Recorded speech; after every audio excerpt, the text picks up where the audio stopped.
Namaste,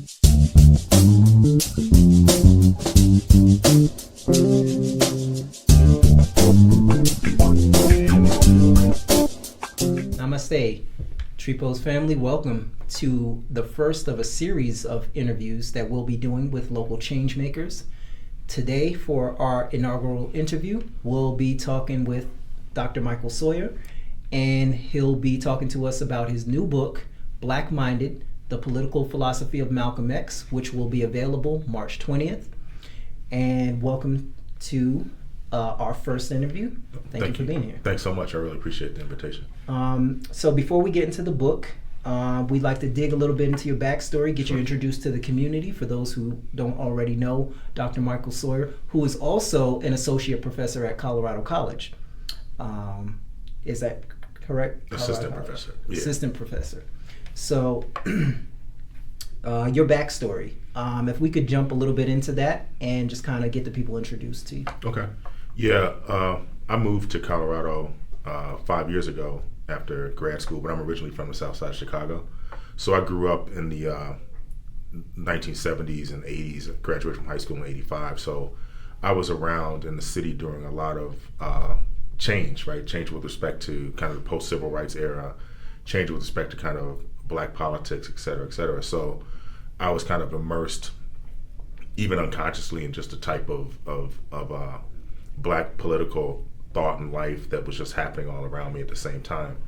And part of, growing up in that environment was always dealing with just, your first encounters with kind of racism, your first encounters with understanding that you're going to be treated somehow differently. So much of that informs my interest in kind of black political thought kind of generally, and also particularly with Malcolm X, because Malcolm X was such a almost mythological presence for us growing up as kids at that time. For me, Malcolm's story was one of those stories that was left out of our school curriculum, and I didn't get to get Malcolm's story until I was in my late teens. Was that a similar circumstance for you, or how did that play out for you? Yeah, I think that's right. I mean, like I mentioned, Chicago has always had, the South Side of Chicago particularly, and Black Chicago has always had a really close relationship with the Nation of Islam through both Ali's presence there, and which was, during that period of time in the 70s, Ali was probably the most important person on planet Earth, kind of period, right? The most famous person, if not the most important. But so we grew up kind of with that knowledge. So it was always kind of in the back of our mind, but being able to connect that to something like education and things was something that had to come from other places. So I think, growing up with thinking about Martin Luther King, which was, always introduced into schools for kind of important reasons and also other kinds of obvious reasons, right? And Malcolm X is resisted at some level. So I think that in some ways made us more interested in Malcolm X, or it romanticized Malcolm X as a kind of figure that made us think about him differently. And I think that really informs a lot of the way we even think about Malcolm X today. That kind of led me to think about a lot of folks identify more closely either with Malcolm or Martin, depending on who they feel spoke to their circumstances better. Was it the same for your community growing up? Was it kind of who felt like that person best represented what they wanted America to know? I think for us, Martin Luther King was always, there was no one who didn't appreciate Martin Luther King, right? There were people who were going to resist appreciating Malcolm X because this notion of what seemed to be the opposite of what Dr. King was saying was this notion of violence, right? And I think it was poorly understood then. It's probably poorly understood now. So if you were a person who was happened to be interested in Malcolm X, it made you a type of almost radical thinker, even just for being interested in it, right? Particularly when you started even thinking about how Islam at that time, or always has been perceived as kind of out of the mainstream in a certain kind of way, right? All those kinds of things are happening at the same time. So yeah, definitely there was always that tension, Malcolm or Martin kind of thing, whether people, older generations in mind, right? They had a particularly complex relationship with thinking about Malcolm X, right? A complex relationship with the entire civil rights movement because, people forget now that just how unpopular Dr. King was at the time, even amongst black people, right? Who thought he was doing too much, pushing too far, all these kinds of things, right? Which makes a person a kind of a useful person with respect to protest and radical politics, but not so welcome in communities, right? So there's a way that we look back now and like everybody loved Dr. King, which wasn't true. And we look back now and everybody was like, oh, we all like, were interested in what Malcolm X was doing. Really, people were really resistant to it. So I think that is why it's purposely excluded from school curriculum in a lot of the important ways. And I think that's why it needs to be in school curriculum, just because of that reason. Okay, so let's segue that for our audience members who are maybe not so familiar with Malcolm's life and his work. Can you give us some education on his story and how did that become so important that we now have all these books? Sure. I mean, I think for me and for a lot of people, I think reading the autobiography of Malcolm X as told to Alex Haley is an important, almost seminal experience for like being a type of alert person, right?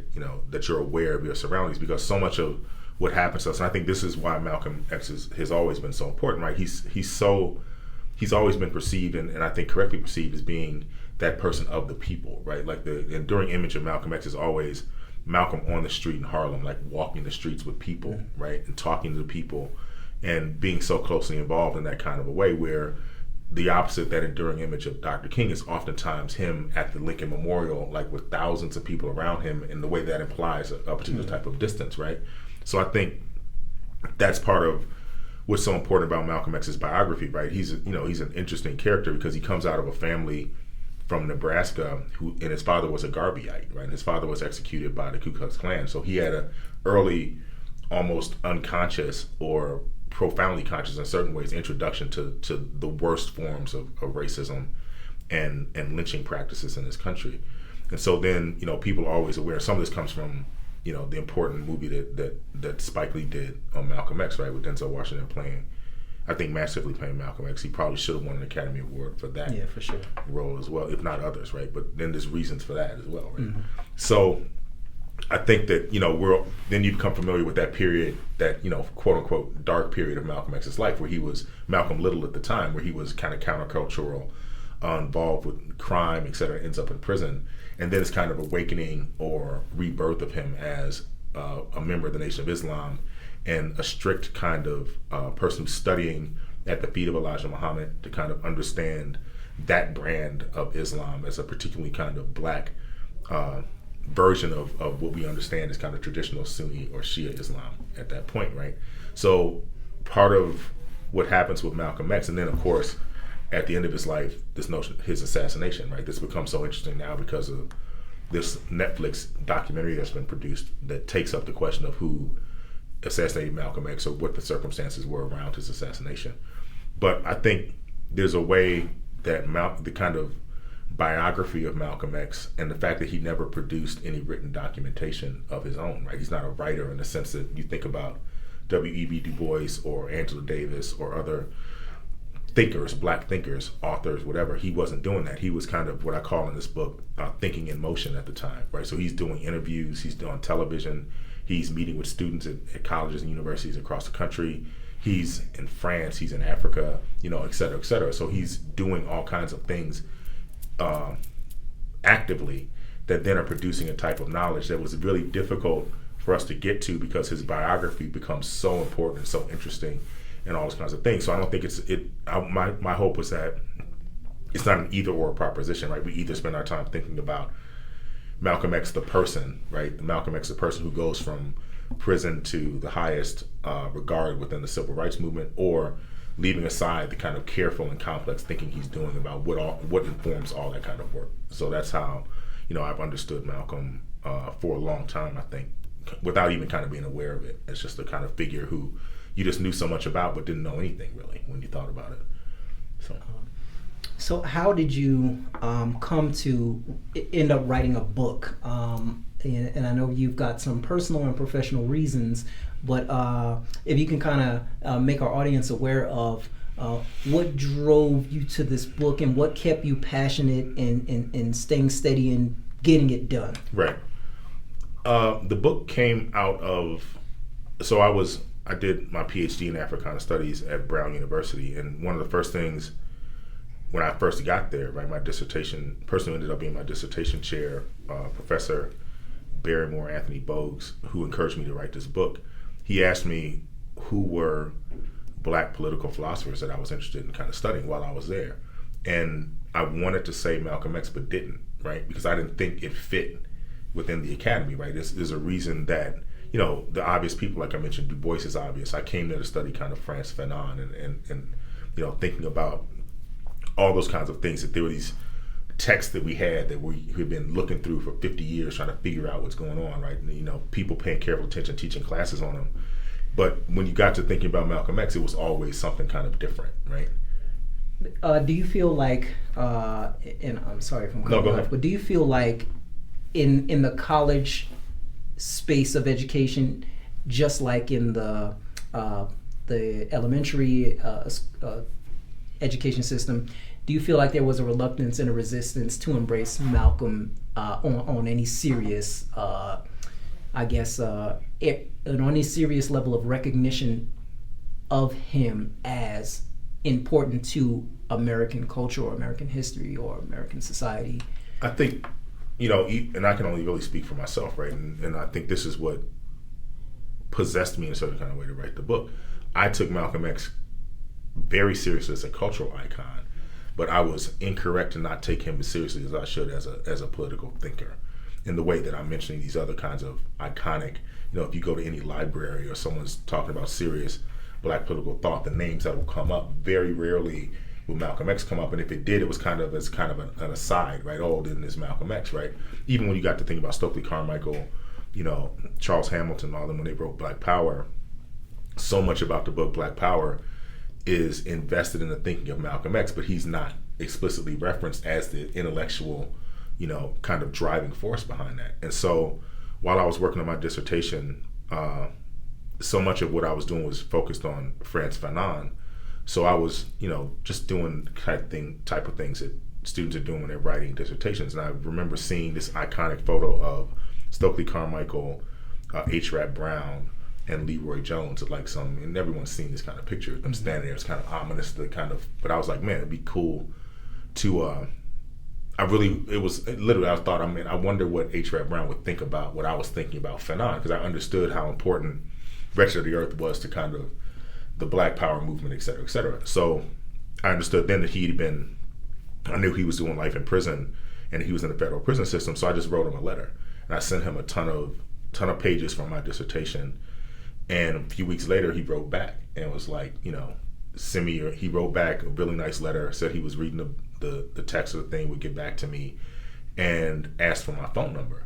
So I was like, I sent it back to him, wrote him back, and then a week or so later, my phone rings and it's a call from him in kind of federal prison. So we started this kind of conversation back and forth.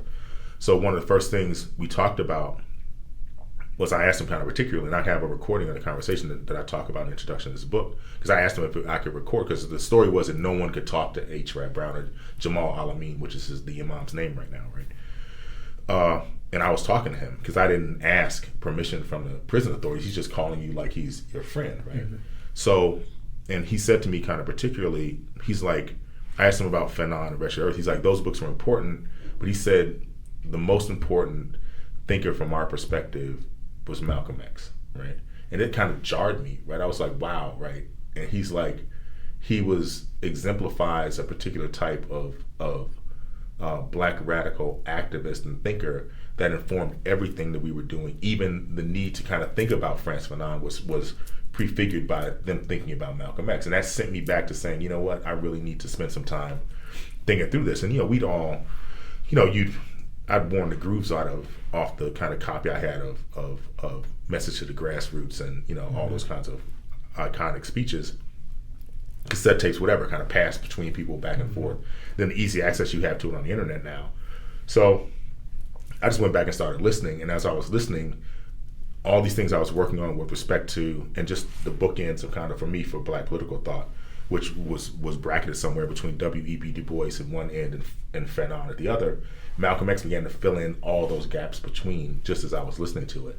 So then, it became a kind of a type of labor to go back and listen to it, because like I mentioned, you can't go to, like with Du Bois, you go and pick up Souls of Black Folk, Black Reconstruction, the Philadelphia Negro, et cetera, and you can read what he's up to, right? Du Bois has produced somewhere around 2,500 individual published pieces of documentation. You can spend a lifetime kind of studying that. With Malcolm, you can spend a lifetime dealing with his radio interviews, television interviews, speeches he gave, transcriptions, et cetera, et cetera. Speeches that show up out of nowhere, right? That he gave at some place, and there's some recording of it that you'll find. So there's just this kind of treasure trove of stuff.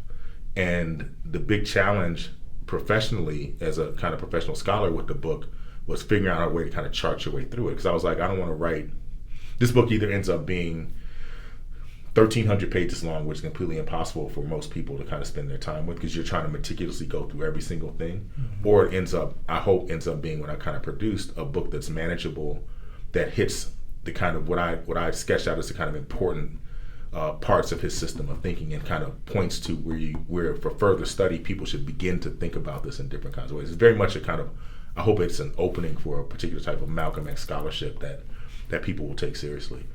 So. Okay. I can dig it. So last question, and then I'll let you get to social media and where we can find you and what when we can expect to get our hands on the book. Sure. Well, my last question will be, kind of a two-part. One is, can you give us a few tidbits from the book that we might find particularly like, oh, wow, that's different than what we've already come to know?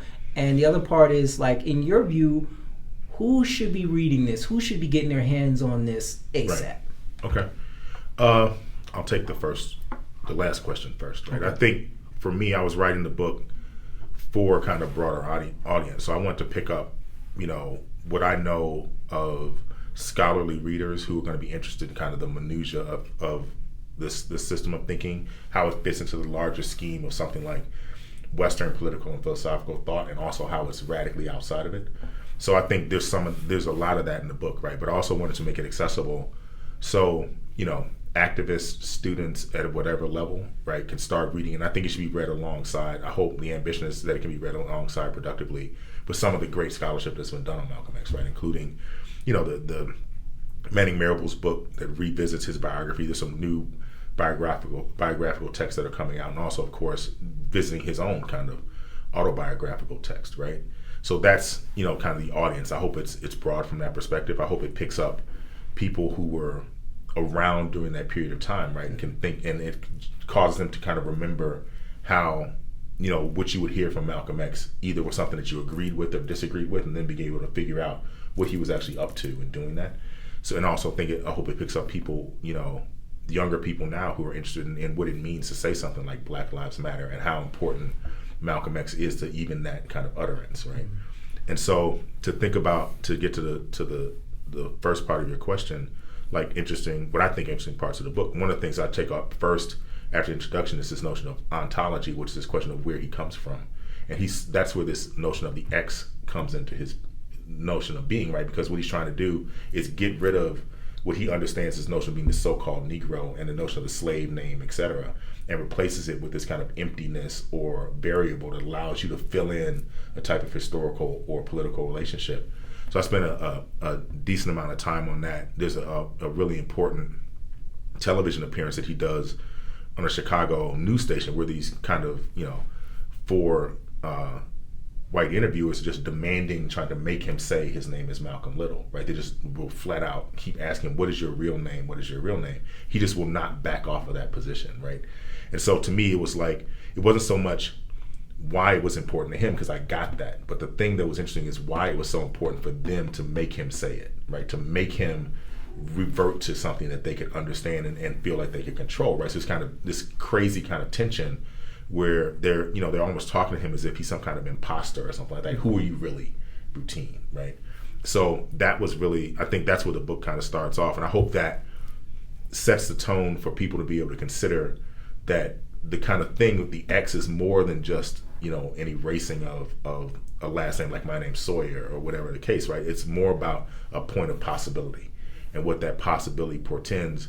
But then what I then move on to thinking about notion of the body, because his entire philosophical system is profoundly related to the body and how the body reacts. And this is where he takes up the question of kind of police violence, et cetera, right? Because part of the big break with Malcolm X and the Nation of Islam, and Elijah Muhammad particularly, were surrounded kind of two instances of police killings that Malcolm X took very seriously, wanted to push against, and he was being asked to kind of pull back on those, right?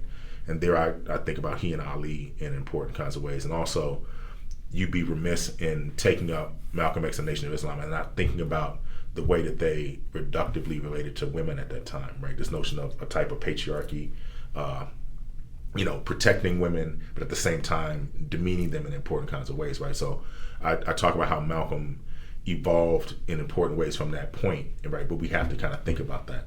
The third section in the book takes up this question of geographical space, which is important for his kind of system, because what he's concerned about is this notion of land, right? So it's a separatist movement. The Nation of Islam is a separatist movement. The Black radical movement, what he calls Black Revolution, is a profoundly separatist movement. And the question is, how do you have an existence of a separate state within another state, or even one that doesn't have its own kind of geographical position? He's working through how all that works. Then the final chapter in the book, outside of the conclusion, is just this question of revolution. I take up what he really means by when he says by any means necessary. And all that at the end gets to what the title of the book is, this notion of black-minded, which he says in two actual conversations he's having with an interlocutor who asks him that. And he says, at one point he says, I wish I could become black-minded enough to do a certain kind of thing. So he's telling you, and that really was when I was trying to decide how to work on the book, right? This notion of black-minded just preoccupied me in important ways. And I was like, what does that even mean, right? It's like a kind of Black awareness, while at the same time of thinking about a kind of future that is out there someplace that he's going to create on his own, right? So all those things kind of make a ton of sense to me. So that gets back to like what your latter part of the question is. The reader is that person who's interested in what that actually means, right? What does it mean to be a person of African descent in the African diaspora in the 21st century with all the stuff that's going on around us, right? The same things Malcolm's concerned with: police violence, economic oppression, social oppression, religious oppression, all these kinds of things, right? How do we take up the question of gender and sexuality at all at the same time, and then be able to function in the 21st century against all the kind of things that push against us. So, all right. Well, listen, I'm definitely gonna get a copy of this and read it, and I would recommend to the audience that if this interview sparked your interest, go on and look for that. That's coming out on March 20th. March 20th. It's available on Amazon.com, the book Black Minded, or my name, Michael E. Sawyer. You can find it. And also, the publisher is a radical, they build themselves as a radical book publisher out of Great Britain, Pluto Press, and their website has the book as well. Okay. So thank you for being here. Awesome interview. And Black Minded, you need to go on and get you a copy March 20th. Thank you guys for joining us. We'll have our guests' social media information either on the screen or at the end of this interview. But thank you all for joining us for our first in a series of interviews with local change makers.